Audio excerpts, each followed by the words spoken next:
کی بعثت سے قبل آپ نے سنا کہ بچیوں کو زندہ درگور کر کے انسان فخر محسوس کرتا تھا کہ میں نے اتنی بچیوں کو زندہ درگور کر دیا ہوا ہے۔ حضرت دحیہ کلبی رضی اللہ تعالیٰ عنہ سرکار دو عالم صلی اللہ تعالیٰ علیہ وسلم سے جب کہا گیا سرکار حضرت دحیہ کلبی کے بارے میں آپ دعا کیجئے کہ وہ اسلام کو قبول کریں، اس لیے کہ وہ 700 لوگوں کے سردار ہیں، جب وہ قبول کریں گے اسلام کو تو ان کے تئیں جو رہنے والے لوگ ہیں وہ بھی اسلام کو قبول کر لیں گے۔ آقا دو جہاں صلی اللہ تعالیٰ علیہ وسلم نے دعا کے لیے ہاتھ اٹھائے، پروردگار دحیہ کلبی کو مشرب اسلام کر دے، تو کہا میرے امام نے اجابت کا جوڑا عنایت کا سہرا دلہن بن کے لکڑی دعائے محمد، جیسے لبہائے مبارک کیا ہلے اللہ نے فوراً ہی آپ کی دعا کو استجاب بخش دیا اور حضرت دحیہ کلبی سرکار دو عالم کے پاس آ گئے۔ سرکار دو عالم نے دیکھا کہ دحیہ کلبی آئے ہوئے ہیں، چادر تطہیر کو اتارا اور سرکار نے بچھا دیا، دحیہ کلبی اس پہ بیٹھو، اور دحیہ کلبی کا نصیبہ تو دیکھو کتنا پیارا تھا، کہنے لگے سرکار آپ نے چادر تطہیر مجھ جیسے گنہگار کے لیے بچھائی ہے، آپ نے چادر تطہیر کو سمیٹا اور اپنی آنکھوں سے لگا لیا، کہا سرکار یہ اس لیے نہیں ہے کہ مجھ جیسا گنہگار اس پہ بیٹھے، یہ تو ہماری عزت سے کہیں بلند و برتر ہے۔ اب آپ نے اسے اپنے سینے سے لگایا، آنکھوں سے لگایا، اور اس کے بعد سرکار دو عالم صلی اللہ تعالیٰ علیہ وسلم سے کہنے لگے سرکار مجھے کلمہ پڑھا کر کے مشرب اسلام کر دیجئے۔ حضور نے کلمہ پڑھایا اور اس کے بعد دحیہ کلبی رونے لگے۔ حضور نے فرمایا یار عجیب معاملہ ہے، جو انسان اسلام میں آ گیا ہے اسے اب رونے کی کیا ضرورت ہے، تمہیں تو خوش ہونا چاہیے کہ کفر چھٹ گیا ہے اور کفر کی تاریکی دل سے نکل گئی ہے، نور ایمان سے دل منور ہو گیا ہے، خوش ہونے کی بات تھی، رو کیوں رہے ہو؟ کہا سرکار بات ہی ایسی ہے، اتنا بڑا گنہگار میں ہوں کہ اگر میں بتا دوں تو نگاہیں آپ کی بھی نہ اٹھ سکیں۔ سرکار دو عالم نے کہا کہ ایسا کون سا گناہ ہے؟ کہا حضور بیان کرنے کی سکت تک نہیں ہے مجھ میں، اتنا بڑا گنہگار ہوں میں کہ بولنے کی طاقت و قوت بھی نہیں ہے۔ سرکار دو عالم نے جب اصرار کیا کہ دحیہ کلبی کون سی ایسی بات ہے جو تم نہیں بول پا رہے ہو، کہو تو صحیح، اللہ تبارک و تعالی غفور الرحیم ہے۔ جب یہ بات دحیہ کلبی نے سنی، کہنے لگے حضور میں نے اپنے ہاتھوں سے 80 لڑکیوں کو زندہ درگور کیا ہوا ہے۔ جب یہ بات میرے سرکار نے سنی، چشمان مبارک سرکار کے بھیگ گئے اور سرکار دو عالم صلی اللہ تعالیٰ علیہ وسلم نے نگاہیں نیچی کر لی۔ اب حضرت دحیہ کلبی آپ کے قدموں میں گر گئے اور گر کر کے کہہ رہے تھے سرکار میں نے کہا تھا نا کہ میرا گناہ سننے کی طاقت و قوت بھی آپ کے اندر نہیں ہوگی، سرکار گناہ ہی اتنا بڑا ہے، چھوٹی چھوٹی بچیاں چیخ رہی تھیں اور میں ان کا گلا دباتا جا رہا تھا، سرکار میں بہت بڑا گنہگار ہوں۔ آقا دو عالم صلی اللہ تعالیٰ علیہ وسلم سے حضرت دحیہ کلبی کہنے لگے حضور اب میرے لیے جو بھی مذہب اسلام کے اندر سزا رکھی گئی ہو وہ سزا آپ بیان کر دیجئے، میں وہ سزا ہنستے ہنستے قبول کرنے کو تیار ہوں۔ آقا دو عالم صلی اللہ تعالیٰ علیہ وسلم نے کچھ دیر جو ہے وہ استغاثہ پیش کیا، رب کی بارگاہ میں جو ہے وہ آنکھیں کو بند کیا، پروردگار اس کے لیے کون سی سزا ہونی چاہیے۔ حضرت جبریل آئے اور ان کے ذریعے سے آقا دو عالم پر وحی اتری اور سرکار دو عالم صلی اللہ تعالیٰ علیہ وسلم نے فرمایا کہ اے دحیہ کلبی تمہارے لیے مزدے جافظہ آیا ہوا ہے کہ جس انسان نے حالت کفر میں جو کچھ بھی کیا ہوا ہے، اللہ تبارک و تعالیٰ کے دین میں آنے کے بعد اس کے دین کا کلمہ پڑھنے سے سارے گناہ معاف کر دیے جاتے ہیں۔ اب جب دحیہ کلبی نے یہ بات سنی تو آپ مسکرانے لگے کہ چلو میرے گناہ سارے بخش دیے گئے۔ آقا دو عالم نے فرمایا کہ من قال لا الہ الا اللہ دخل الجنہ، جس نے لا الہ الا اللہ اور محمد الرسول اللہ کہا ہوا ہے، اللہ تبارک و تعالیٰ کے فضل سے اسے جنت عطا کر دی جائے گی۔ تو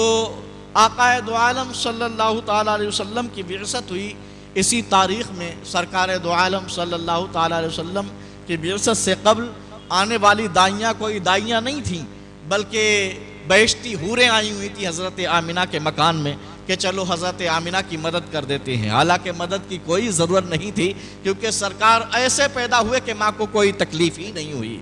لیکن وہ آئیں اس لیے تھیں،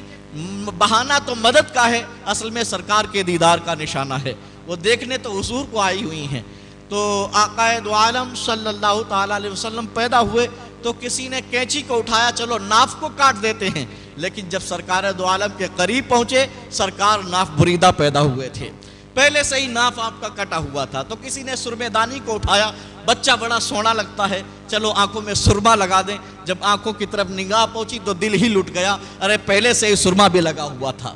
آقا دو عالم صلی اللہ تعالیٰ علیہ وسلم کے بارے میں سوچا گیا چلو کنگا کر دیتے ہیں، تو سرکار دو عالم کے بال پہلے سے ہی تیل لگا ہوا ہے، سرما اور جو ہے کنگا بھی کیا ہوا ہے سرکار دو عالم کو، تو سرکار دو عالم صلی اللہ تعالیٰ علیہ وسلم ایسے پیدا ہوئے ہیں کہ سرکار دو عالم صلی اللہ تعالیٰ علیہ وسلم کو نہ تو کنگا کرنے کی ضرورت پڑی اور نہ ہی تو آپ کا جو ہے ناف مبارک کاٹنے کی ضرورت پڑی، بلکہ یوں کہیے کہ سرکار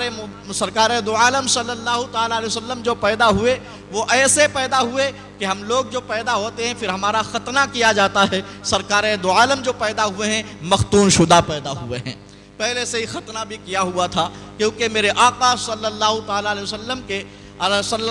وسلم اللہ کے ایسے محبوب بندے ہیں اور ایسی حیا رکھنے والے سرکار ہیں۔ آپ خود بیان کرتے ہیں کہ جب میرے بچپنے کا عالم تھا اور کسی وجہ سے جب میرا سطر کھل جاتا تھا تو میں رونا شروع کر دیتا تھا، تو میری رضائی ماں حضرت حلیمہ آ کر کے اس سطر کو چھپاتی، اور اگر وہ کسی کام میں مصروف ہوتی تو اللہ نے مقرب فرشتے میری خدمت کو جو ہے لگا دیے ہوئے تھے، جیسے سطر کھلتا تھا مقرب فرشتے چھپا دیا کرتے تھے۔ یہ آقا دو عالم صلی اللہ تعالیٰ علیہ وسلم کی شان ہے کہ ان کا اگر سطر کھلے تو مقرب فرشتے چھپانے کے لیے رکھ دیے گئے ہیں۔ آقا دو عالم صلی اللہ تعالیٰ علیہ وسلم کی شان بڑی ہی بلند و برتر ہے، اور سرکار دو عالم صلی اللہ تعالیٰ علیہ وسلم کو تمام امتیوں کے غموں کا مداوا بنایا گیا ہے سرکار کی ذات کو، یہاں تک کہ آقا دو عالم صلی اللہ تعالیٰ علیہ وسلم کی ذات تو ایسی ہے، نہ صرف انسانوں کی آقا رہبر و رہنمائی کرتے ہیں بلکہ جانوروں کی بھی سرکار رہبر و رہنمائی کرتے ہیں۔ ایک بار سرکار دو عالم سیر کی غرض سے نکلے، دیکھا کہ ایک ہرن چیخ رہا ہے اور وہ جو ہے جال میں پھنسا ہوا ہے، سرکار گئے قریب میں، ہرن بزبان حال آپ سے کہنے لگا حضور مجھے قید سے رہائی کر دیجئے، کیونکہ میں بچوں کے پاس تھی اور وہاں سے کچھ چارہ چگنے کے لیے آئی تو یہاں اس کے جال میں پھنس گئی، سرکار مجھے نکال دیجئے، میں بچوں کو اپنا دودھ پلا کر کے اور انہیں سمجھا بجھا کر کے پھر اس کے پاس میں آ جاؤں گی۔ آقا دو عالم نے فرمایا کیا تو سچ کہہ رہی ہے؟ کہا سید الکونین سے جھوٹ کون وعدہ کرے گا، حضور میں آپ سے جو وعدہ کر کے جا رہی ہوں یقیناً سچ کر کے جا رہی ہوں۔ آقا دو عالم نے اسے جال سے نکالا اور رہا کر دیا۔ یہودی آیا، دیکھا کہ ابھی تو ہرن پھنسا ہوا تھا، اب تو ہے ہی نہیں۔ آقا پڑوس میں کھڑے تھے، کہا ہرن کیا ہوا؟ کہا میں نے آزاد کر دیا ہے۔ کیا آپ نے کام کیا ہوا ہے؟ ہرن کو آزاد کر دیا، میرا ایک ہی شکار آیا ہوا تھا وہ بھی چھوڑ دیا۔ سرکار نے فرمایا وہ پھر واپس آ جائے گا۔ کہا یہ کیسے ہو سکتا ہے، کمان سے نکلا ہوا تیر بھی کہیں واپس آتا ہے، ہمارے جال میں پھنسا ہوا ہرن چھوڑ دیا کہتے ہو واپس آ جائے گا؟ سرکار نے فرمایا ہاں وہ کسی عام انسان سے جو ہے وعدہ کر کے نہیں گیا ہے بلکہ محبوب پروردگار سے وعدہ کر کے گیا ہے، وہ واپس ضرور آئے گا۔ ابھی یہ باتیں چل ہی رہی تھی کہ سامنے دیکھا کہ ہرن بھی آ رہا ہے اور اس کے بچے بھی ساتھ میں ہی آ رہے ہیں۔ آقا دو عالم نے فرمایا کہ اے یہودی تو سوچ رہا تھا کہ یہ ہرن آنے والا نہیں ہے، دیکھ ہرن بھی آ رہا ہے ساتھ میں بچے بھی لے کے آ رہا ہے۔ اب آقا دو عالم صلی اللہ تعالیٰ علیہ وسلم کے پاس ہرن آیا اور کہنے لگا سرکار میں جب اکیلے آ رہی تھی تو بچوں نے کہا کس سے وعدہ کر کے آئی ہو؟ میں نے کہا سید الکونین سے وعدہ کر کے آئی ہوں۔ بچے کہنے لگے مجھے بھی اس کا دیدار کرنا ہے، اس لیے بچے بھی ساتھ آ گئے ہوئے ہیں۔ تو وہ ہرن جو ہے آقا دو عالم نے فرمایا کہ لو اس کو قید کر لو اور پھر سے اس کو جال میں ڈال لو۔ یہودی کہنے لگا میں تو خود ہی جال میں پھنس چکا ہوں، میں کیسے اس کو جال میں ڈال سکتا ہوں؟ حضور میرا دل تو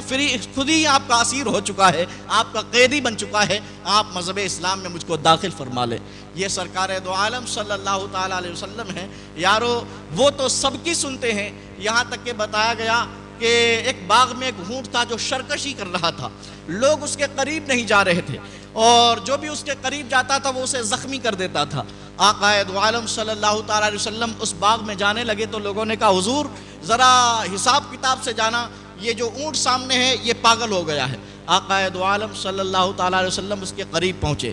جیسے سرکار قریب میں کیا پہنچے، اونٹ قریب آیا اور اس نے گردن کو سرکار دو عالم کے قدموں میں رکھ دیا۔ اب سرکار نے پوچھا کیا بات ہے، سرکشی کیوں کر رہا ہے؟ کہا حضور بات یہ ہے کہ ہمارا جو آقا ہے وہ ہماری بھوک کے حساب سے کھانا نہیں دیتا اور طاقت کے حساب سے بوجھ ڈال رہا ہے، آقا دو عالم صلی اللہ تعالیٰ علیہ وسلم نے اس کے آقا کو بلایا، مالک کو بلا کر کے کہنے لگے، سرکار نے فرمایا کہ اس کے اوپر بوجھ اس کی طاقت کے حساب سے ڈالو اور کھانا بھی اس کی بھوک کے حساب سے دیا کرو، تم کھانا اس کو کم دیتے ہو اور طاقت سے زیادہ بوجھ ڈالتے ہو، اس لیے یہ سرکشی کر رہا ہے۔ تو سرکار دو عالم صلی اللہ تعالیٰ علیہ وسلم تو سب کے غم کا مداوا بن کے آئے ہوئے ہیں، تو جب جانوروں کی سرکار داد رسی کریں تو جب امتی پکارے تو سرکار داد رسی کیوں نہیں کریں گے؟ یقیناً اس کی جھولی کو بھرتے ہوئے نظر آویں گے میرے سرکار۔ آقا دو عالم صلی اللہ تعالیٰ علیہ وسلم کی زندگی اللہ تبارک و تعالیٰ نے ایسی ہی بنائی ہوئی ہے کہ آقا دو عالم صلی اللہ تعالیٰ علیہ وسلم سے جا کر کے ان کے دربار میں انسان اپنے گناہوں کی بخشش و مغفرت چاہے، اور اللہ فرماتا ہے وَلَوْ أَنَّهُمْ ظَلَمُوا أَنفُسَهُمْ جَاءُوكَ فَاسْتَغْفِرُوا اللَّهَ وَاسْتَغْفَرَ لَهُمُ الرَّسُولُ۔ جو انسان اپنی جانوں پر ظلم کر بیٹھیں اور وہ یہ چاہتے ہوں کہ میرے گناہوں کی بخشش و مغفرت ہو جائے تو پہلے میرے محبوب کی چوکھٹ پہ آ جائیں، اور چوکھٹ پہ آنے کے بعد وہاں استغفار کریں، میرا محبوب اگر اسے معاف کر دے تو میں بخشنے والا مہربان ہوں۔ میرے امام پکار اٹھے کہ اس چوکھٹ پہ جب گناہ کر کے جانا تو یہ کہنا جا کے کہ میں مجرم ہوں آقا، مجھے ساتھ لے لو کہ رستے میں ہے جا بجا تھانے۔